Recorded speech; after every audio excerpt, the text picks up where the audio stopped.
Ang kwentong ito ay hango sa totoong buhay. Mula ito sa isa nating kabayan na itago na lang natin sa pangalang Nestor. Taong 1978, Guyhulngan, Negros. Bata pa lamang ay pangarap na ni Nestor na makapagtapos ng pag-aaral. Gusto niyang may maabot sa buhay at hindi mahirapan sa paghahanap ng trabaho. Nasa sekundarya pa si Nestor. Tahimik at sobrang seryoso sa pag-aaral. Ngunit nagbago ang ihip ng hangin. Nagkaroon ng pagsubok sa buhay ni Nestor. Papauwi noon ang binata. Binabaybay niya ang kalye papunta sa dating merkado ng lugar.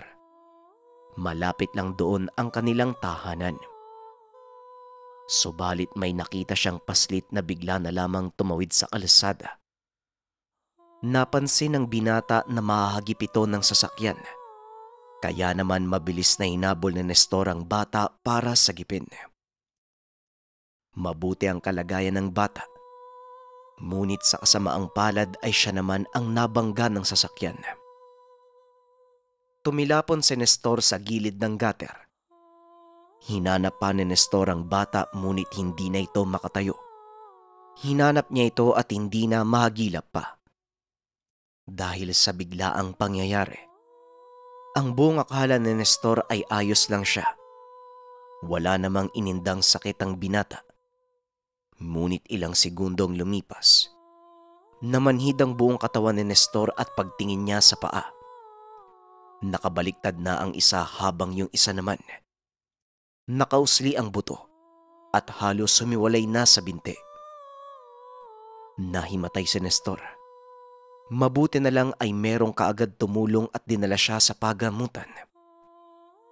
Sinagot ng may-ari ng sasakyan ang lahat ng gastos, kaya naman hindi nahirapan ang mga magulang ni Nestor. Sinemento ang dalawang paa ng binata at pagbalik ng malay. Kagad niyang itinanong kung ano ang nangyari sa mga paa. Ayon kay Nanay Edna na kasalukuyang nagbabantay sa kanya, naibalik naman ang mga paa. Ngunit ang isa ay kailangan ng iba yung pag-iingat. Dahil kapag nagkaroon ng impeksyon, maaaring hindi na ito magamit pa o putulin na ng tuluyan. Ganon na lang ang pag-aalala ni Nestor at iniisip na baka mapano ang kinabukasan. Hanggang sa naalala niya yung batang tumawid. Natanong niya sa ina kung may nakita ba na bata na sinagip niya. Anong bata? Ang sabi ng driver, bigla ka na lang kumanan sa kalsada. Hindi na siya nakaiwas kaya natamaan ka eh. Pero wala namang nabanggit na may tumawid na bata. May nakakita pa nga sa'yo eh. Iniisip nga nila na nagpakamatay ka at dinamay mo pa yung driver. Nagtaka si Nestor sapagkat hindi siya maaaring magkamali. Kitang-kita niya ang biglaang pagtawid ng bata. Naramdaman niya din ang pagtulak niya upang hindi ito mabangga. Sa kabila ng lahat, hindi na pinagtuunan ni Nestor ng pansin ang naganap. Posibleng hindi nakita ng driver ang bata. Sa pagpapatuloy ng kwento ni Nanay Edna, sagot na ng nakasagasa sa kanya ang gastos sa pag-aaral hanggang kolehiyo. Magpasaganon pa man, hindi pa rin gumaan ang loob ng binata. Halos 2 buwan siyang nanatili sa ospital ng Dumaguete at pagkauwi ng Guyhulngan, nagmistulang bilanggo dahil hindi man lamang makalabas ng tahanan. Ang masaklap kahit gumaling na ang mga paa. Tila putol pa din ang isa. Hindi niya maiakbang at napakasakit sa pakiramdam. Ayon sa mga magulang, malaki ang pinsala sa mga ugat dulot ng disgrasya. Pero sinabi pa rin ng mga ito na huwag mawawalan ng pag-asa ang binata dahil buhay pa naman siya at kaya pang makapagtapos ng pag-aaral. Subalit binalot ng depresyon si Nestor dahil sa pananatili sa tahanan at palaging pag-iisa. Kung ano-ano ang pumapasok sa isipan ng binata. Nawalan ng gana sa pag-aaral si Nestor at pinili na lamang na mamatay. Sinabing wala namang silbi ang buhay. Tinangka niyang lasunin ang sarili. Mabuti na lamang naabutan siya ni Tatay Ramon. Ano bang nangyayari sa'yo, anak? Sasayangin mo ang buhay mo? Sa tingin mo ba, mas mabuting gawin ang pagpapakamatay? Hindi mo na kami naisip. Nauna nang namatay ang kuya mo. Tapos ngayon susunod ka pa. Tatapusin mo din ang buhay mo. Tandaan mo, anak, pagsubok lang ang nangyayari sa'yo. Maaaring may dahilan kung bakit ka nagaganyan. Wika ni Tatay Ramon. Bakit hindi na lang natin siya dalhin doon sa bukid? Ay doon na lang siya para kahit papano maaliw siya sa mga nakikita. Wika ni Nanay Edna. Pag-iisipan ko. Mahina na ang katawan ni nanay. Dagdag mo pa si Nestor. Paano pag nagkaroon ng pasukan? Wika ni Tatay Ramon. Ayoko na pong mag-aral, tay. Wala na po akong gana. Nagkatitigan ang mga magulang at halata sa muka ang pag-aalala. Kahit anong payo at pagpapagaan sa loob ni Nestor para bumalik ang dating sigla. Wala talaga. Hindi nakikinig si Nestor. Kaya naman dinala na lang ito ng ama sa bukid, doon sa bahay ng lolo at lola niya. Wala namang reklamo si Nestor nang dumating siya sa lugar. Sa katunayan, medyo gumaan ang pakiramdam ng binata sa bukid. Tama si Nanay Edna. Maaaliw si Nestor sa magandang tanawin, lalo na't ang tahanan ay nakatayo mismo sa pangpang. Kitang-kita ang buong lugar ng bayan. Dahil may trabaho si Tatay Ramon at Nanay Edna, siya lang at ang Lola Ida niya ang magkasama sa tahanan sa bukid. Hirap na hirap si Nestor dahil mahina na ang katawan ng Lola. Hindi naman pwedeng iasa niya ang sarili, lalo na't mas kailangan ng pangalaga ng matanda. Mabuti na lang, may supply naman ito ng pagkain galing sa mga tiyuhin. Ang problema niya, kung paano aasikasuhin ang sarili. Kwela si Lola Ida ayon kay Nestor. Masayahin ngunit pabago-bago ang ugali. Minsan nagiging suplada at nagsasalita kahit wala namang kausap. Nagagawa namang makapaglakad ni Nestor sa tulong ng saklay. Minsan kapag nababagot ay lumalabas siya ng tahanan. Tumatambay sa gilid ng pangpang na may malaking puno ng mahogani. Pinagmamasdan niya noon ang isang tirahan sa baba. May nakikita siyang bata na halos kasing edad ng batang sinagip niya. Kinakawayan pa siya nito at kung minsan ay inaasar. Natatawa na lang noon si Nestor dahil kahit papano, nabibigyan siya ng kasiyahan ng bata. Sa patuloy na pabalik-balik doon sa gilid ng bangin, isang araw bigla na lang sumulpot ang bata. Nagulat si Nestor dahil hindi niya inaasahan na umakyat pala ito at nagtago sa likod ng mahogani. Imbis na magalit si Nestor, natuwa pa siya nang makita niya ito sa malapitan. Sobrang pangit ng muka at sipunin. Ano bang pangalan mo saka saan ka dumaan? Parang ang hirap naman ata kung mag-isa ka lang pumunta dito. Tanong ni Nestor. Doon oh, kumapit lang ako sa mga baging at bato. Nakakatawa ka kasi. Hindi ka nagagalit kapag inaasar kita. Ako si Bulo. Bulo-bulo daw kasi ang ilong ko. Hindi nawawala yung sipon ko eh. Tugon ni Bulo. Kuya Nestor na lang itawag mo sa akin. Bakit naman ako magagalit kung tutusin? Mas nakakatawa yung itsura mo kung ikukumpara sa akin eh. Sipunin at buwagag pa yung buhok mo. Wika ni Nestor. Ikaw naman parang kahoy. Saka, ano bang nangyari sa paa mo? Bakit ang daming pilat? Hindi ka na ba makakapaglakad? May... Ano bang tawag dyan sa hawak mo? Tanong ni Bulo. Sakla ito. Nadisgrasya kasi ko eh. Nakakatuwa ka naman.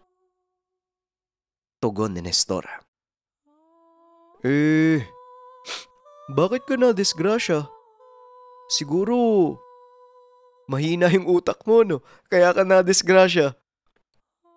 Hoy, anong sinasabi mong mahina yung utak? Kutusan kita dyan eh. May sinagip akong bata na bigla na lang tumawid sa alsada. Kaya ako yung nasa gasaan ng sasakyan. Nang marinig ng bata ang sinabi ni Nestor, bigla itong natahimik at tinitigan sa mata si Nestor. Ngumiti ang bata at biglang kumaripas ng takbo palayo sa kanya. Nagtataka naman noon si Nestor. Ngunit hindi niya alam kung may mali ba siyang sinabi. Lumipas pa ang ilang araw. Patuloy lang sa pagpapakita sa kanya si Bulo. Kung hindi naman ay gugulatin na lang siya biglaan. Dahil sa mga tagpong ito, naging malapit si Nestor kay Bulo hanggang isang hapon. Muling pumunta si Nestor sa tambayan. Laking gulat ni Nestor nang tignan niya ang babaan kung saan naroon ang bahay ng bata. Bumungad sa kanya ang mga kakawyan. Wala nang bahay o bubong sa ibaba. Puro puno lang na sobrang sukal. Nabalot ng pagtataka noon si Nestor. Kaagad naglaro sa isipan ang lahat ng mga kaganapan. Bigla na lang nawala ang bahay, samantalang araw-araw niya itong nakikita. Muling tinignan ni Nestor ang lugar at baka nakalimutan niya lang ang kinaroroonan ng bahay. Subalit wala talaga. Teka, paano nangyari yun? Imposible naman ata. Wika ni Nestor sa sarili. Ilang sandali pa. Imposible talaga, kuya. Kasi ako lang yung may gawa nun eh. Gusto ko lang magpakita sa'yo para matuwa ka. Para kahit papano naman, maibsan ko yung lungkot mo. Ito lang yung naisip kong paraan eh. Wika ni Bulo. Bigla na lamang siyang lumitaw sa tabi ni Nestor. Hindi nakapagsalita ang binata. Tinitigan niyang maigi ang mukha ni Bulo. Hanggang sa kamuntikan siyang matumba ng makita. Naging kamukha ito ng bata na sinagip niya. Ikaw yung batang sinagip ko? Teka, ano bang nangyayari? Totoo ba to? Parang nababaliw na yata ako ah. Hindi kaagad nagsalita si Bulo. Nakatitig lang ito ng malayo at bigla na lang lumuha ang mga mata. Magkahalong takot at pagtataka ang bumalot sa katawan noon ng binata. Alam niya kasi sa sarili na nabibilang sa realidad si Bulo. Pakiramdam niya isang kaluluwa lang ang bata. Dahil sa akin nadamay ka pa. Nagtampo ko eh kaya naglayas ako. Isa akong prinsipeng engkanto. Gusto ko kasing mamuhayan ng katulad ng nararanasan nyo kaso hindi ako pinayagan ng magulang ko, bawal daw eh. Ang sabi nila, may pumapagitan sa mundo nyo at mundo namin. Pwede naman ako maging tao eh, kaso peligroso daw. Maaaring magkaroon ng lamat ang pumapagitan sa dalawang mundo. Maraming tutulad sa akin. Magiging magulo. Kaya naman umalis ako sa kanila. Nang marinig ito ni Nestor, tuluyan siyang binalot ng takot. Hindi nakagalaw at hindi din nakapagsalita. Hanggang sa nagpatuloy sa pagsasalaysay ang bata. Humingi ito ng tawad sa nangyari at bilang kapalit. Magiging gabay ni Nestor si Bulo. Pagkakalooban siya nito ng kakaibang katangian. Dito na nahimasmasan si Nestor. Engkanto ka? Hindi ka tao? Bueno, kahit anong mangyari, alam kong tama yung ginawa ko. Kahit kailan hindi ako magsisisi. Mas pipiliin kong ako na lang yung masagasaan kaysa mamatay yung batang nasa harapan ko. Hindi matatahimik yung konsensya ko nun eh. Wika ni Nestor. Napakabuti mo kuya, hindi ka katulad ng mga kauri ko. Siguro sa katauhan mo mararanasan ko ang pagiging tao nang hindi nagbibigay ng problema sa mga kauri ko. Kaya ito kuya, gusto kitang maging kaisa kuya. Tugon ni Bulo. Bigla na lang naglaho sa paningin ni Nestor. Abay, sino bang kausap mo dyan na po? Maggagabi na ha. Mamaya mas mahihirapan ka ng maglakad. Wika ni Lola Ida. Nakikita siya nito mula sa taniman ng mais. Wala po Lola, mauna na po kayo. Susunod na lang po ako. Nang itukod ni Nestor ang saklay, laking gulat niya dahil nawalan siya ng balanse. Natumba sa lupa. Nararamdaman niya na ang isang paa at nagagalaw niya na ang mga daliri nito. Inangat pa ito ni Nestor at nakitang hindi na manipis. Bagaman may mga pilat ngunit malakas na ito. Maging yung baluktot na daliri ay maayos na. Maayos nang nararamdaman ni Nestor ang parehong paa. Sinubukan niyang tumayo at napangiti si Nestor. Kaya nang tumayo ng binata na walang saklay. Tuwang-tuwa si Nestor subalit pumasok sa isipan niya. Kapag nagpahalata siya sa nangyari sa kanya, maaaring magdulot ito ng kababalaghan, lalo na sa mga taong kasama niya sa buhay. Kaya naman pinagpatuloy pa rin niya ang paggamit ng saklay at nagkunwaring pilay. Pagka-uwi niya sa tahanan, nagtataka si Lola Ida sapagkat tila ang bilis kumilos ni Nestor. Mula noon ay inasikaso na ni Nestor ang lola. Pero hindi niya sinasabi ang dahilan kung bakit malakas na ang katawan niya. Bit-bit lang palagi ni Nestor ang saklay sa bawat ginagawa. Subalit ang ipinagtataka noon ni Nestor, nagagawa niya na ang mga bagay na hindi naman niya kayang gawin noon. Yung bang imposible. Kagaya na lang ng maghapong nakabilad sa araw at hindi man lang iniinda ang init. Hindi rin napapagod at sobrang lakas. Marami noong taga-bukid ang sobrang namangha sa kanya. Narinig pa niya ang mga sinasabi nito. Tila kalabaw na ang binata dahil sa tatag ng katawan. Maging ang pagbuhat ng bato gamit ang isang kamay. Sobrang nakakamangha lalo't may saklay pang dala. Malaki ang pagpapasalamat ni Nestor dahil kay Bulo. Akala niya noon ay hindi na magpapakita pa sa kanya ang kaibigan. Subalit nalaman ni Nestor na nakasunod lang pala ito sa kanya palagi.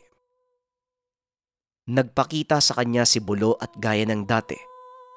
Ginugulat siya nito. Inaasar at pinagtatawanan. Tuwang-tuwa naman si Nestor. Hanggang sa sumapit ang isang gabi. Pagkatapos maghapunan ay nagpahangin sa labas si Nestor. Tinawag niya si Bulo. Magpakita ka na. Ako lang naman yun nandito ah. Kunwari ka pa'y gugulatin mo na naman ako eh. Hanggang sa narinig niya ang bata. Sa pagkakataong ito ay tila sobrang seryoso at hindi tumatawa. Naririnig niya lang ang boses ni Bulo. Kuya, sa palagay mo, magugustuhan mo kaya ako kapag nakita mo ako sa totoo kong anyo? Nakipag-ugnayan ako sa'yo pero hindi mo naman alam kung sino at ano talaga ako. Bukod sa pagiging prinsipe. Napakunot ang mukha ni Nestor. May nakatago palang lihim si Bulo na hindi pa ibinubunyag sa kanya. Sa palagay ko, magugustuhan ko naman eh. Mabuti ka naman kahit anong itsura mo. Saka wag mo akong bibiglain ah. Pag hindi ako nakapagpigil, kukutusan talaga kita. Ngunit nang magpakita sa kanya si Bulo, unti-unting nagbago ang itsura. Halos himatayin ng binata sa sobrang takot. Hindi tao ang porma ni Bulo. Mukha itong palaka na may malaking mata at kulay kayamanggi ang balat. Malaki din ang bibig. Matulis at maliliit ang mga ngipin. May kalakihan ito ng kaunti sa orihinal na laki ni Bulo sa anyong tao. Ano yung nakikita ko sa mukha mo? Sabi ko na nga ba hindi mo ako magugustuhan. Wika ni Bulo. Palit kaya tayo ng sitwasyon, ikaw kaya dito.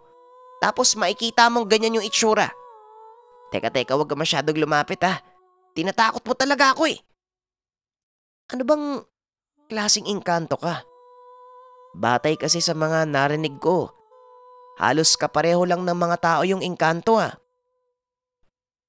Tugon ni Nestor. Magkakaiba ang pangkat ng engkanto. Sabi ko nga, masama ang mga kauri ko. Dahil yon sa pangungutya ng mga magarbong engkanto. Pudin ang tawag sa uri namin. Wika ni Bulo. Kaya pala gusto mong maging tao kasi... Kasi ganito ang itsura ko. Kung iwanan kaya kita, tignan natin kung anong mangyayari sa'yo. Hindi naman, ito biro lang ikaw naman Ikaw pa tong malakas bang asar, pikon ka naman pala. Ayos na, nakita ko na yung anyo mo.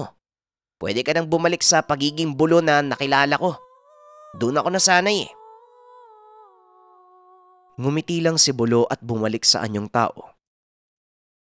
Ilang araw pa ang nakalipas, bumaba na ng bayan si Nestor. Ibang-iba na ang ora ng binata nang makita siya ng mga magulang. Nagtataka ang mga ito at kagaya ng reaksyon ng lola. Namangha sila sa kinikilos ni Nestor. Ngunit hindi pa rin nawawalay sa binata ang saklay. Sa kabila ng lahat, hindi na bumalik pa sa paaralan si Nestor. Mas pinili niya noon na makatulong sa mga magulang. Mas pinili niyang makatulong sa mga nangangailangan. Dahil sa gabay ni Bulo, naging dalubhasa sa panggagamot si Nestor. Ilang beses na din siyang nakasagupa ng mga elemento. Ito ang mga kalaban ng kauri ni Bulo na naging banta sa kanyang buhay. Hindi lang yan. Nagkaroon din ng engkwentro si Nestor sa mga aswang. Ngunit maraming nasagasaan na tao si Nestor. Ilan dito ay ang mga kilalang personalidad na may masamang gawain. Mabuti pa rin ang puso ng binata. Kapag nakakakita siya ng mga taong inaalipusta, kagad niya itong ipinagtatanggol. Karamihan sa mga nakakaengkwentro niya ay meron ding tangan. Pero hindi kagaya ng kay Nestor. Iba ang pamamaraan ng kanyang gabay. Nakasapi ito mismo sa kanyang katawan. Kaya lubhang mas malakas ang abilidad ni Nestor. Iisa lamang ang puso't isipan nila ni Bulo. At sa bawat bagay na ginagawa nito, hindi naman siya pinipigilan ng gabay dahil para ito sa kabutihan ng mga tao. Kaya naman nagmarka ang kabutihan niya sa lahat ng tao. Tumatak din sa kanyang isipan na ang isang masamang pangyayari ay maaaring magdulot ng kabutihan. Huwag lamang mawawalan ng pag-asa. Para sa kwento na to, may mga pagkakataon talaga sa buhay natin na magkakaroon tayo ng masamang experience. Pero darating yung panahon na maiintindihan natin kung bakit natin naranasan yung bagay na yun. Maganda yung mensahe ng kwento. Klaro na sa bawat pagsubok na mararanasan natin, may dadating na tulong. Hindi man sa form ng engkanto pero siguradong merong ipapadala sa atin para malagpasan natin kung ano man yung pagsubok. Muli maraming salamat sa pakikinig ng ating kwento. Paalam.